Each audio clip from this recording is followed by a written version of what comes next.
Hello friends, இன்னைக்கு நம்ம பார்க்க போகிறது ஜாப்பனீஸ் அனிமி சீரிஸில் ஓவர்லார்ட் சீசன் 2 எபிசோட் 6 தான் இன்னைக்குள்ள வீடியோவில் பார்க்க போகிறோம். உங்களுக்கு இந்த வீடியோ பிடிச்சிருந்தது அப்படின்னா லைக் பண்ணிட்டு அப்படி மறக்காம நம்ம சேனலை சப்ஸ்கிரைப் பண்ணிருங்க. இதுக்கப்புறமா வரப்போகிற எபிசோட்ஸில் ஸ்டோரி லைன் ரொம்பவே டிஃப்ரெண்ட்டாக போக ஆரம்பிக்கும். அது உங்களுக்கு புரியுதா இல்லையா அப்படிங்கிறத மறக்காம கமெண்ட்ல சொல்லுங்க. சரி வாங்க வளவலன்னு பேசிட்டு இருக்காம இன்னைக்குள்ள கதைக்குள்ள போக ஆரம்பிக்கலாம். இன்னைக்கு நம்ம பார்க்க போகிறது ஓவர்லார்ட் சீசன் 2 எபிசோட் 6.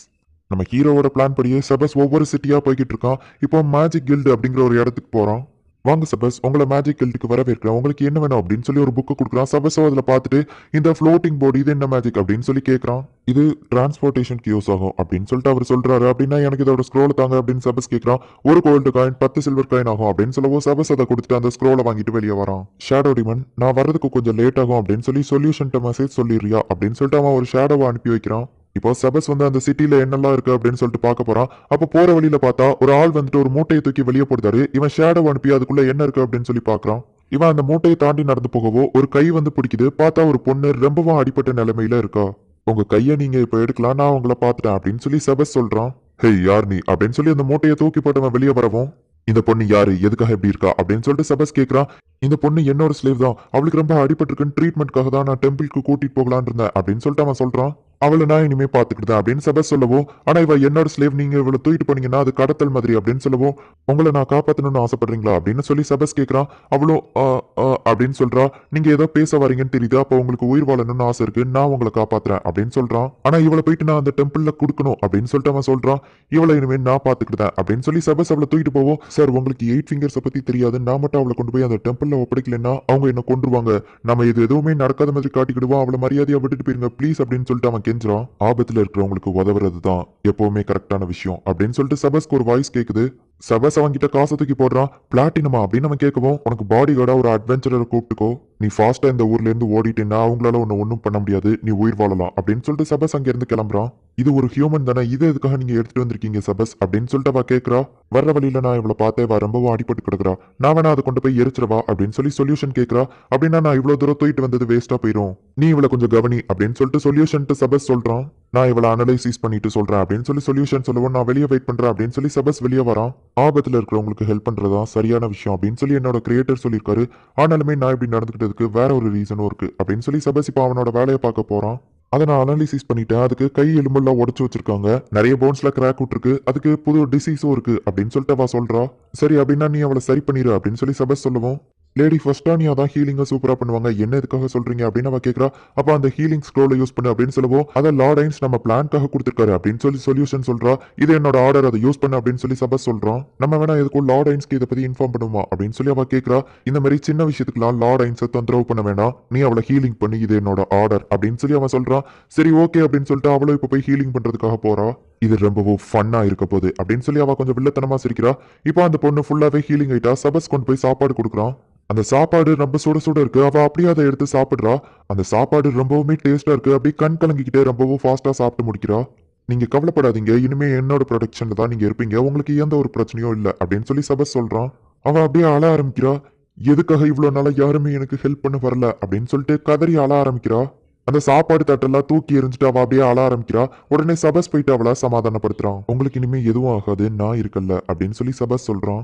எனக்காக இவ்வளவு தூரம் பண்ணதுக்கு ரொம்பவும் தேங்க்ஸ் அப்படின்னு சொல்லிட்டு அந்த பொண்ணு சொல்றா. சரி எனக்கு சில வேலைகள் இருக்கு, இந்தாங்க இந்த கர்ச்சீஃப்ல தொடச்சுக்கோங்க அப்படின்னு சொல்லவும், இதை நான் அழுக்காக்க விரும்பல அப்படின்னு அவ சொல்றா. உடனே சபசே அவ கண்ணீரை தொடச்சு விடுதான். நீங்க ரெஸ்ட் எடுத்து முடிச்சுட்டு ரெடி ஆகுங்க அப்படின்னு சொல்லவும், ரெடி ஆகுங்கன்னா எதுக்கு ரெடி ஆகணும் அப்படின்னு சொல்லி அவ கேட்கறா. உங்களை ஏதாச்சும் ஒரு இடத்துல கொண்டு போய் விடணும்னா சொல்லுங்க, நான் விட்டுதான் அப்படின்னு சொல்லி சபை சொல்றான். அவ அமைதியா இருக்கா. சரி உங்களுக்கு எந்த ஒரு இடமும் இல்லைன்னு நினைக்கிறேன், நானே உங்களை பாத்துக்கிட்டுதான், உங்க பேர் என்னன்னு தெரிஞ்சுக்கிடலாமா அப்படின்னு சொல்லி சபஸ் கேட்கறான். என்னோட பேரு டுனாரி அப்படின்னு அவ சொல்றா. ஓ மன்னிக்கணும், என்னோட கிரியேட்டர் எனக்கு செபஸ்டியன் பேர் வச்சிருக்காரு, நீங்க என்ன செபஸ்னு கூப்பிடலாம் அப்படின்னு சொல்லி அவன் சொல்றான். இப்போ அவன் வெளியே வரவோ சொல்யூஷன் நின்றுட்டு இருக்கா. என்னாச்சு அப்படின்னு சொல்லி சபஸ் கேட்கவும், அதை வச்சு நீங்க என்னதான் பிளான் பண்ணிருக்கீங்க, அதை அவ்வளவு துன்புறுத்தினவங்க கண்டிப்பா அது உயிரோட இருக்குன்னு தெரிஞ்சா நம்மளை தேடி வருவாங்க அப்படின்னு சொல்லி அவ சொல்றா. அப்படியே அவங்க வந்தாங்கன்னா, ஒருவேளை அவங்க வந்தாங்க அப்படின்னா அதை நான் பாத்துக்கிட்டேன் அப்படின்னு சபஸ் சொல்றான். என்னோட காட் ஃபிளாஷ்க்கு முன்னாடி அவளால தப்பிக்கவே முடியாது அப்படின்னு சொல்லி பிரெயின் அட்டாக் பண்றா. ஷெல்டியர் ஈஸியா தடுத்துட்டு, என்னோட நகத்தை கூட உன்னால வெட்ட முடியலையா அப்படின்னு சொல்லிட்டு அவனை கிண்டல் பண்றா.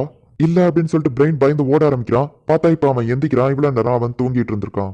ஆமா நான் எப்படி இங்க வந்தேன் அப்படின்னு சொல்லிட்டு அவன் கீழே இறங்கி போய் பாக்குறான். கேசிஃப் நீயா அப்படின்னு சொல்லி பிரெயின் கேட்கவும், ராயல் செலக்ஷன் ஃபைட் அப்போ உன்னை பார்த்தது என் லைஃப்லயே நீ ஒருத்தன் தான் எனக்கு ரொம்பவும் டஃப் கொடுத்த, உன்னை என்னால மறக்கவே முடியாது.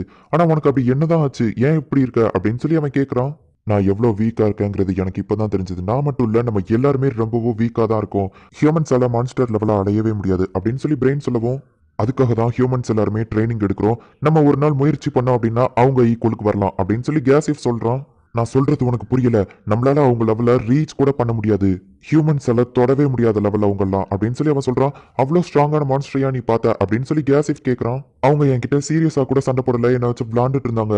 நான் சாக போறேன், கடைசியா உன்னை பார்த்ததுல சந்தோஷம் அப்படின்னு சொல்லவும், முட்டாத்தனமா பேசுறது நிறுத்து, இங்க வந்து உட்காந்து சாப்பிடு, அதுக்கப்புறமா எப்படி வாழலாங்கிறத பத்தி யோசி அப்படின்னு சொல்லி கேசிப் சொல்றான். ரெண்டு சோல்ஜர்ஸ் நடந்து வந்துட்டு இருக்காங்க. அவங்க கழுத்துல யாரோ மேஜிக்கல் கத்திய வச்சு குத்துறாங்க. அவங்க இறந்து போய் இப்போ அப்படியே நடந்து போய்கிட்டே இருக்காங்க. வேற யாரும் இங்க இல்லன்னு தான் நினைக்கிறேன். சோ நம்ம பிளான் ஆரம்பிக்க அப்படின்னு சொல்லிட்டு அதுல ஒருத்தி சொல்றா. சரி ஓகே, இப்ப நம்ம பிளான் ஆரம்பிக்க கரெக்டா இருக்கும் அப்படின்னு சொல்லி இன்விசிபிளா இருக்கிற ஒருத்தி சொல்றா. உடனே அந்த இடத்த இப்ப அவங்க கொளுத்தி விடுறாங்க.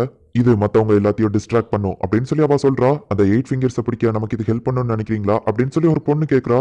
ரெட் கலர் ஆர்மர் போட்டிருக்கா அவளுமே ஒரு லேடி தான். ஆமா, இது கண்டிப்பா நமக்கு ஹெல்ப் பண்ணும். அது போக நம்ம எந்த ஒரு தடையத்தையும் விடலாங்கிறதுனால அவங்களால நம்மளை கண்டுபிடிக்க முடியாது. இந்த பிளான் கண்டிப்பா அந்த 8 ஃபிங்கர்ஸை நம்ம பிடிக்கிறதுக்கு ஹெல்ப் பண்ணும் அப்படின்னு சொல்லி அந்த ரெட் கலர் ஆர்மர் போட்டிருக்கவா சொல்றா. எங்களுக்கு எந்த ஒரு லீடும் கிடைக்கல அப்படின்னு சொல்லி அந்த ட்வின் சொல்றாங்க. அப்ப அந்த இன்விசிபிளா இருக்கிறவா ஒரு லெட்டரை வந்து கொடுக்குறா. 8 ஃபிங்கர்ஸ் கிட்ட நம்ம நெருங்குறதுக்கு இது நமக்கு ஹெல்ப் பண்ணும் அப்படின்னு சொல்லிட்டு அந்த கிரீடம் போட்டிருக்கவா சொல்றா. இப்போ அந்த 8 ஃபிங்கர்ஸ் குரூப் வந்து மீட்டிங் போட்டு பேசுறாங்க.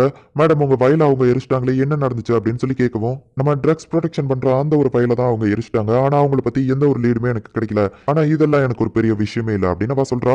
நான் வேணா உங்களுக்கு ஹெல்ப் பண்ணவா அப்படின்னு சொல்லிட்டு அங்க இருக்கிற ஒருத்தன் கேட்கறான். உங்களுக்கு நான் ஃப்ரீயா ஹெல்ப் பண்ண கூட ரெடியா இருக்கேன் அப்படின்னு சொல்லிட்டு இன்னொருத்தன் சொல்றான்.